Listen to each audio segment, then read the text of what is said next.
Good day, class.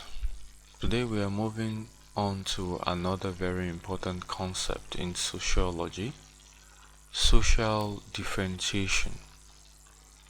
Now let's start simple. Look around you.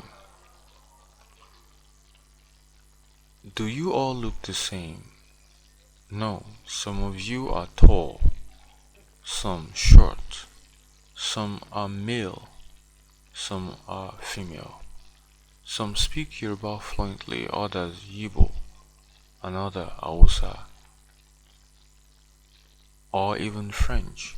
Some of you are extroverts who always talk, while others are very quiet. These differences are not just biological, they also extend to what society allows us to do, the roles we play, and the opportunities we have.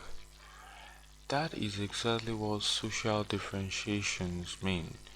The way people or the way human societies are divided into distinctive roles and functions based on both natural inherited differences like gender, height, strength, intelligence, and acquired differences like education, profession, skills, and religion.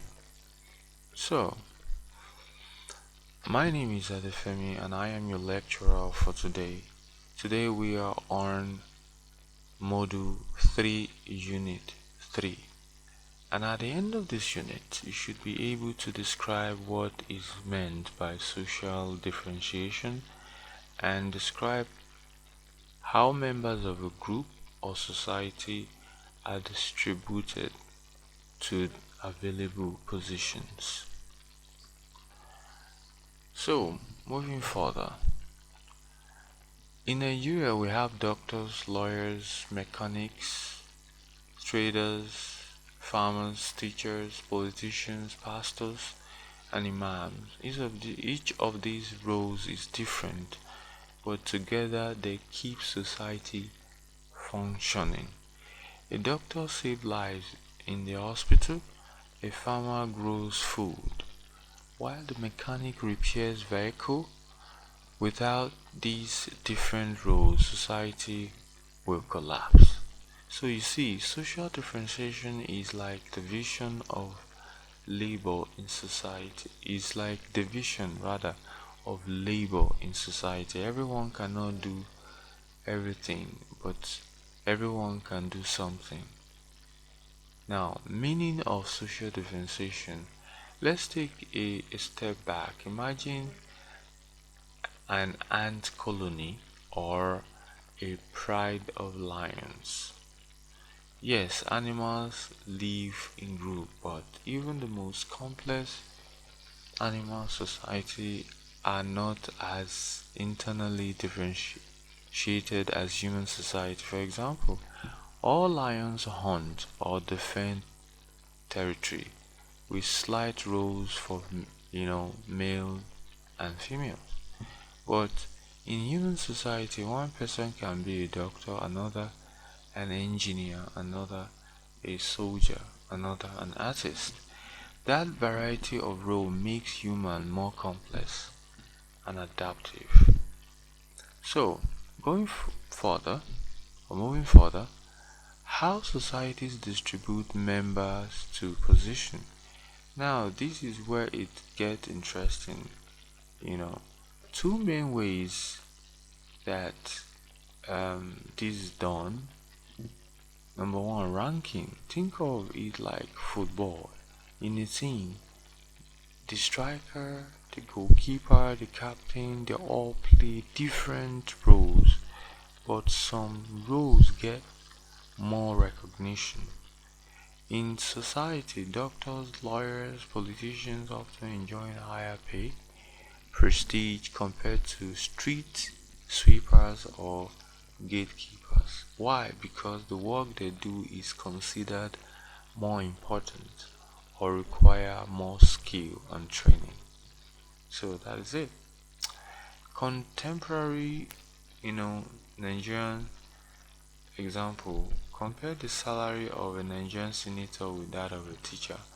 Both are important, but senators receive higher pay, allowances, privileges because their role is ranked higher in the political structure. So number two, stratification. Stratification.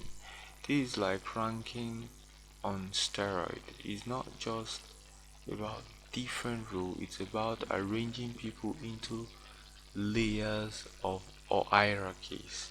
In Nigeria, we often see these in terms of class. Number one, the elite class. See politicians, top business people, billionaires like Aligo Dangote. Number two, we have the middle class, the civil servants, lecturers, or small business owners.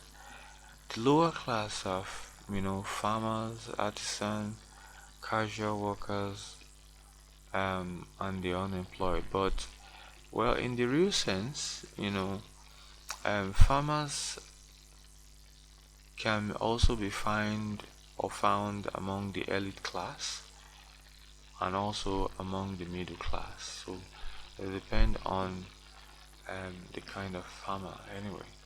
So in Indian, the caste system historically stratified people strictly by birth.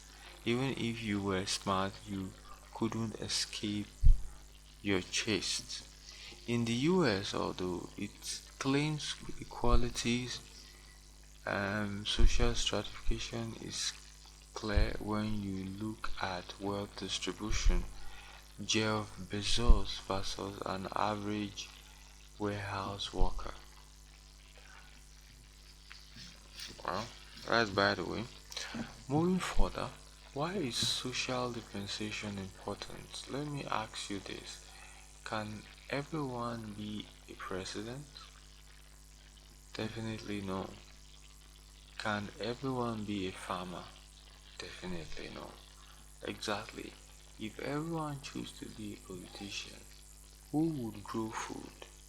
If everyone were farmers, who would defend the country? So, to differentiate ensures that society survive. So differentiation ensures that society survives, skills are maximized, division of labor allows efficiency. Moving further, additional point, to for us to help us build our knowledge on this. Social differentiation is not always fair. Some people are born into wealth while others struggle, and that is why we talk about inequality. Conflict can arise when people feel the distribution of positions and reward is unjust. For example, the NSAS protest in Nigeria wasn't just about police brutality, it's actually evolved to be, it was also about young people feeling marginalized, unemployed, and excluded from opportunity. Movements like Black Lives Matter are rooted in struggles against unfair differentiation based on race. So, while differentiation helps society function, it also creates room for inequality, which can cause tension. So, I have one or two, um, you know, assignment for us. You can drop the response in the comment section. Now, in your community, what role do people respect most? Is it teachers, pastors, or politicians? And why do you think so? So, number two, if you had the power, would you make all jobs in Nigeria pay the same? For example, a doctor and a farmer earning equal salary. Think carefully what would happen. You know. Well, in conclusion, in social differentiation is the way society assigns role and responsibility to individuals based on differences. This happens through ranking and stratification. It is necessary for survival, but it can also lead to inequality and conflict if not managed well. So, as future leaders, administrators, and scholars, we must understand that no matter how society differentiates people, every role is important. The secret cleaner or the street cleaner is just as essential as the president because without the hygiene, disease will wipe us all out. God forbid, anyway. So, class, that is all we have for today. See you in our next class. Bye bye.